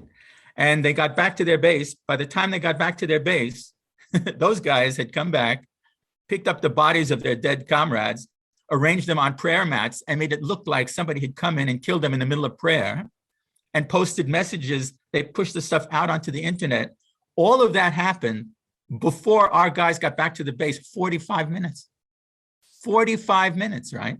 So the question is, how is it that they were able to take such an action in such a small amount of time? And the reason, and the answer, well, and when our guys got back to the base, it was already too late. The stuff was already out there. And it took the Army like almost 3 days to try to post forget it, 3 days, and that's just, the space is like, may as well have been infinite time. It was useless. The question is, how can those guys be able to react so fast? And the answer is because they're continuously working the environment, and they do not view these operations as point operations. They're not an operation that has a planning stage, an action stage, a middle stage, and a well-defined end, and an after action. They don't think like that.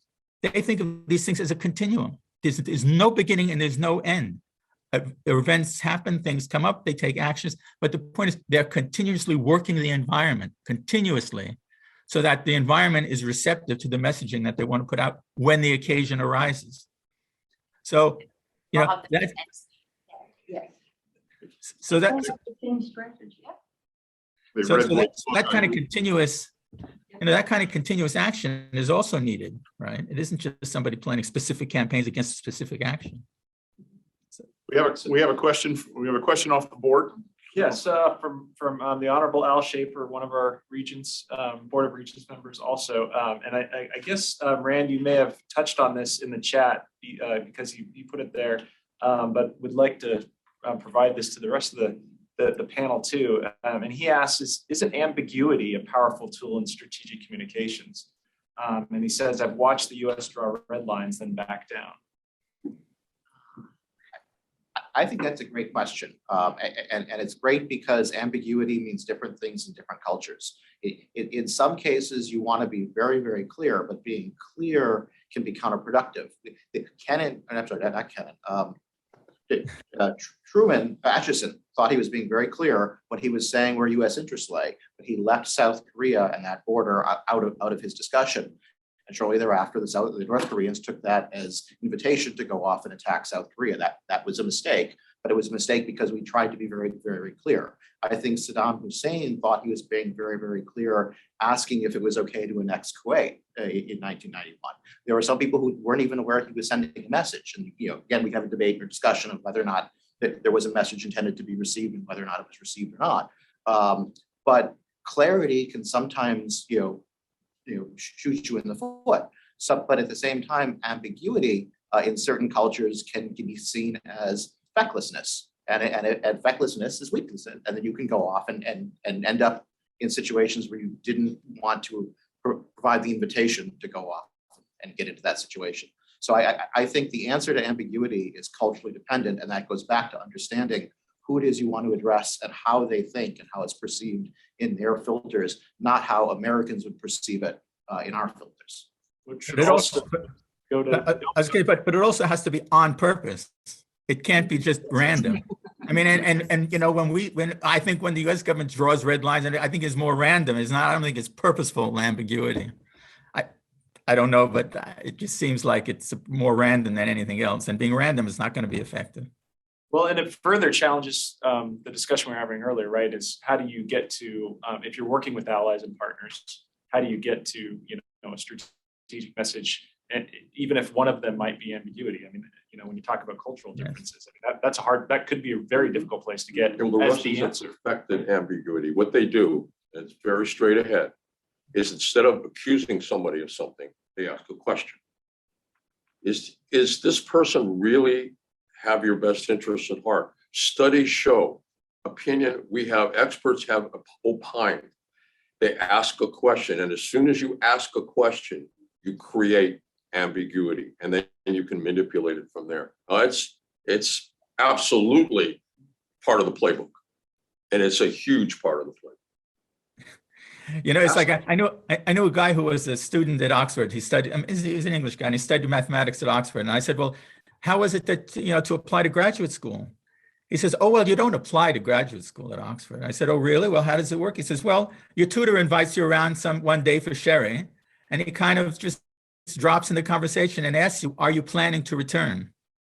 So there's no invitation. There's no nothing. It's just, "Are you planning to?" Very sort of, in an ambiguous, offhand way.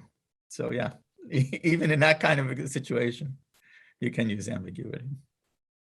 You create if you ask the question correctly, you seed the question with the data that you want your target to assimilate, and then they use that data to form their opinion based on what you've seeded them.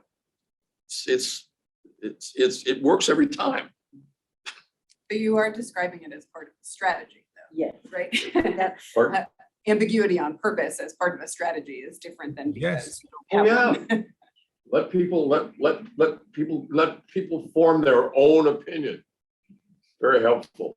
But in order, by the way, for that to be effective and to work, you have to have a real good feeling for your opponent, for the person you're communicating to, because you have to come up with an estimate of what they're likely to do with the ambiguous space that you've provided them. So that's going back to something earlier that was said about knowing your opponent. You really have to understand who you're dealing with and how they think in order for this to work.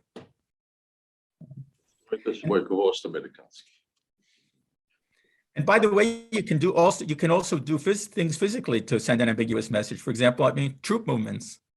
Just move things or moving assets physically around. Okay, you're not. What's the message that you're sending? And you can do that in a calculated way to say, okay, well, I'm guessing, I believe that my opponent, if I move this ship from here to there, my opponent's going to interpret it this way, or maybe they're going to interpret it that way. So I have to make a guess. But even that kind of physical movement is a kind of communication. Like what's happening on the border of Ukraine right now. Yes, sure.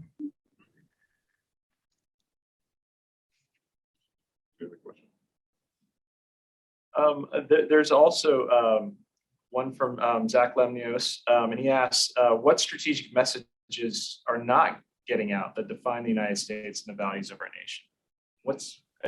We talked about, being an open book, but what's not getting out there?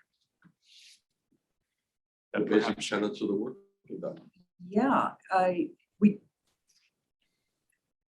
very seldom, I believe, I'm kind of reluctant to make a general statement here because I haven't seen everything, but my sense is that we don't use principles, or we don't use values, or we don't explain why we're doing something other than tactics or a relationship with an adversary. We don't talk about what is driving our decision to take action or what is driving our decision to not take action.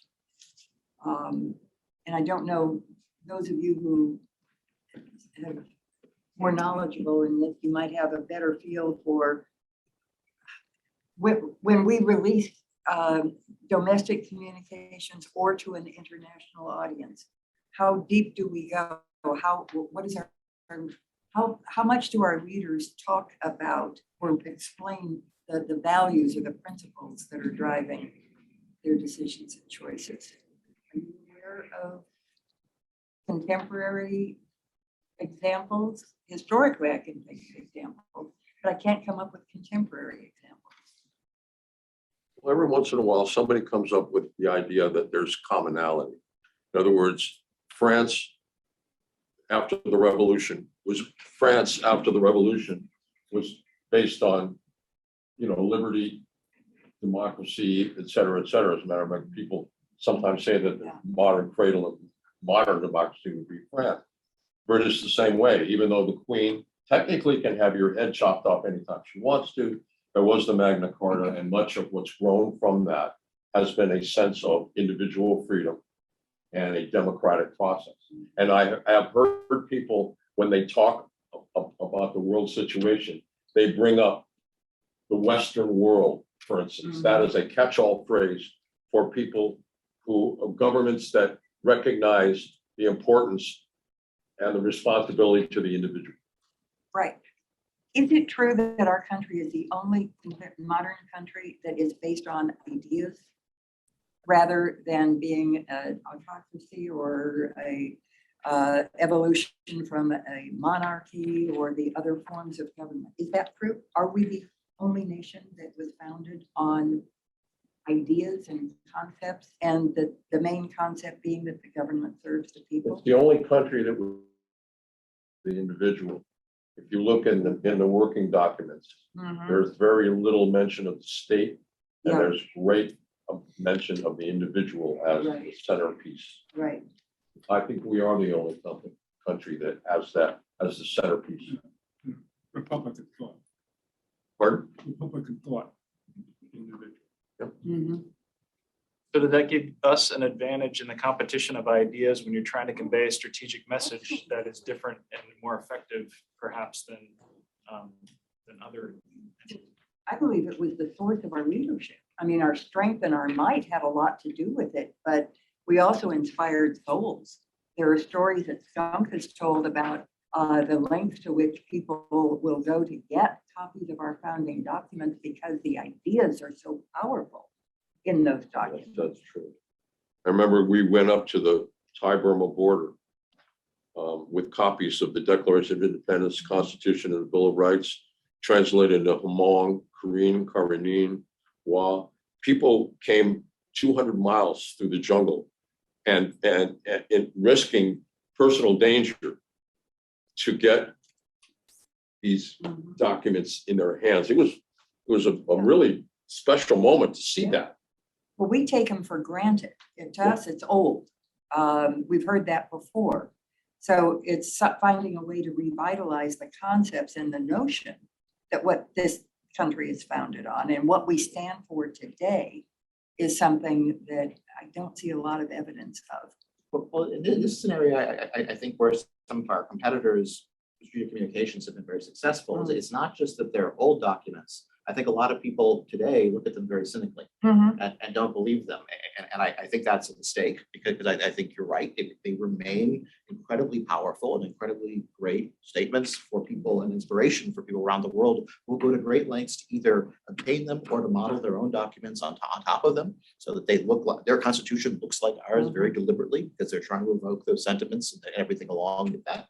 But we probably lost that in cynicism and probably could do some counter programming to get to negate that cynicism. Yes, but what are people supposed to think when they see, major movements within the country to sort of overturn all those basic principles? The election system is all wrong. Everything is all wrong. We're being cheated right and left by the government. Voting is rigged. I mean, so how are you supposed to get up and make a messaging? Yeah, we have basic principles and we live by them well. Do they see that things are looking really rocky? So Well, but that goes back to the two ways of changing an attitude or a belief. You either confront it and prove it's wrong, and it's hard to do that with a deeply held belief, or you change the image that led to the belief in the first place. So you change the image from whatever causes the cynicism to a different image or a different belief about concepts that we stand for. So there's a way to do it. It's not easy. It takes a hell of a lot of strategic thinking, and you have to be intellectually tough to get rid of all of the things that are favorite sons sort of in the idea category. So you stay focused on what it is you want to accomplish. You need to be adaptive along the way. Oh, yeah, absolutely. That's key to any strategy or thought process. Yeah, as conditions change, as circumstances change, you've got to be able to change on a dime. So why don't we see people from El Salvador and Nicaragua lining up on the Iranian border? I mean, come on, folks. It's not just the continent. It's other stuff that they want here. Yeah. So with the you also did need a lot of time to do that. So a lot of the cynicism and corrosion that we've seen now is stuff that was, I think, you go back and read what Soviet said, but with stuff they began to undermine in the 1950s and 1960s, worked very hard. Now their disinformation campaigns outlasted the Soviet Union itself.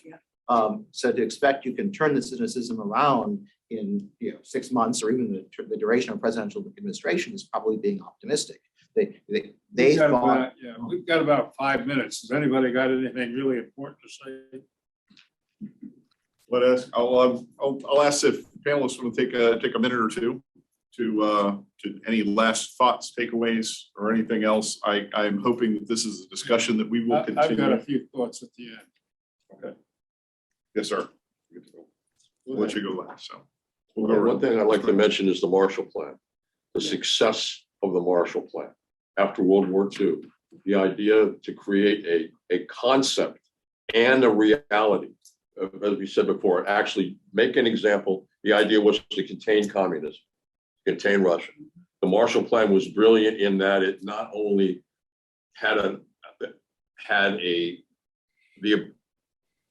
did the on the ground stuff of trying to create working, functioning societies based on the individual, but it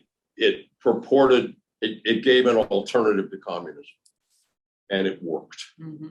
So it's doable. It changed the image too. Yes. Brand, any closing comments? Just one last thing I would say, there needs to be a shift from short-term thinking to long-term thinking. That's really critical. Right now, everything is short-term. We want results, yesterday, but it doesn't really work like that. I mean, people have to realize that messaging in general, or, getting things out like that, this is, it's not like driving a car, you make a hard right. It's more like driving an oil tank where you got to make a huge arcs to make a turn. So, I give you an example. I know a guy who used to be an active measures officer in the KGB, and he defected a long time ago. But I asked him one time, I said, what do you do to justify your budgets every year? And he just laughed at me. He said, no, I don't justify my budgets every year. I never have to justify any budgets. He says, if I need money, I call up, they send me money. That's it. I said, wow, that's pretty good. He said, yeah. And he told me that the thing that really allowed him to do was to think long-term, because he didn't have to justify his existence on an annual basis. So he told me he could plan an operation that lasted 15 years, and he could actually had a hope to think that he could carry it through. So long-term thinking, really critical. Or of Chinese philosophy, right on the money. Yeah. So I'll close on 2 comments on the Marshall Plan, because I think it's a good place to sort of end. It was so attractive that the Czechs wanted to join, and the Soviets actually ended up throwing the Czech prime minister out the window and then effecting a coup in Czechoslovakia, which sort of let us know that we were in a different kind of world. And our response to that was That's the metric. rigging and our response was the CIA rigged the Italian election of 1948 to ensure the communists stayed out of power in Italy, and set up the Christian Democrats to go off and lead Italy for the next 45 years. So information campaigns tie into everything else more broadly, and that's how we should think of them. Great. Every time we open our mouths to speak, anybody in the government, we're all doing strategic messaging. Everything that we've been doing around this table today is strategic messaging. So to think about it as, it only has to be a campaign is too limiting. But if we're all doing strategic messaging without having an overall strategic objective to what our nation stands for, having a strategic communication strategy and objective, then we're just ad hocing it. We're spitting in the wind because we don't have the strength of numbers. If we're coordinated and we're all communicating the same concepts, then we have power beyond belief. That e pluribus unum. Yeah. I think we need to remind America that we're still a pretty great country. We've done more good for more people, more countries, more everything than anybody else in history ever. We made some mistakes, and that's because we do a lot. And that's a damn fool guy doesn't hit his thumb with a hammer once in a while. But we've done an awful lot of good. We're a pretty great country, and we need to remind everybody of that. And these ideas about freedom and looking at the Constitution, all that, that's perfect. We got to bring that up. We got to re-emphasize that to the American people, both young and old alike. Our nation really, as a goal, we want to survive as a nation, and we want to flourish. That's what we're all about. And I think that we have to have an overall intent. Above all, we have to have a clear understanding of the threat. So one of the first things we have to do is really define, articulate the threat properly. And that's a very tough job, because this is a very challenging time, and it's a very challenging subject. We have to do that. We have to have a communication strategy and an overall strategy. And as I said before, it has to be adapted. And we have to convince the American people that this is important, and that we have to take action. In my humble experience, the American people normally get it right when they get the facts. And we need to make sure that they get the real facts in this case, and they'll come up with the right decisions.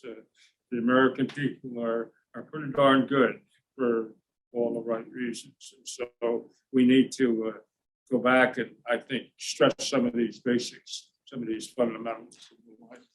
I think that the end state is very important.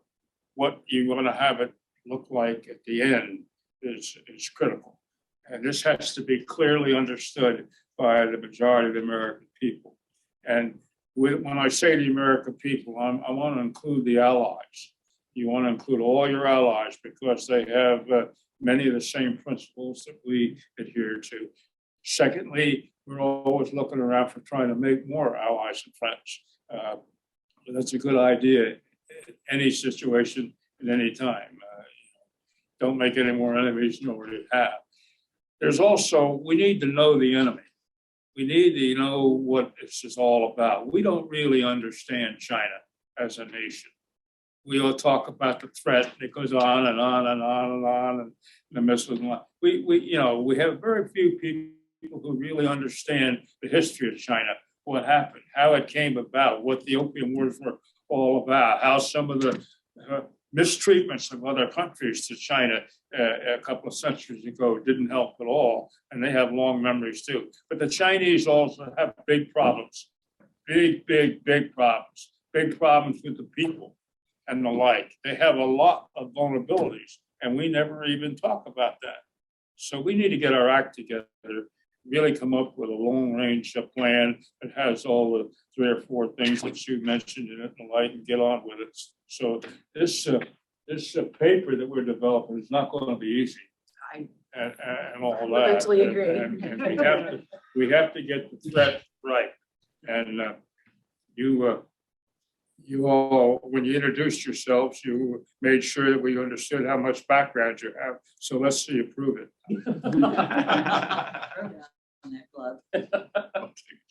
All right. I just want to say thank you to all our panelists, really very much for the discussion today, and to help this global competition project elevate issues like this so we can address them in a real way. Thank you to staff also, and to the Institute's leadership for supporting it. So be on the lookout, please, for the next event, which is tentatively planned for January 18th. And we're going to focus on how education impacts our competitive posture, especially through the lens of 20 to 30-something-year-olds. So the idea is win this battle without war. Absolutely. Yes, sir. Yes. So thank you very much. Thanks to everyone who joined us online and in person today. Really appreciate it. And we'll see you next time. Okay. Bye.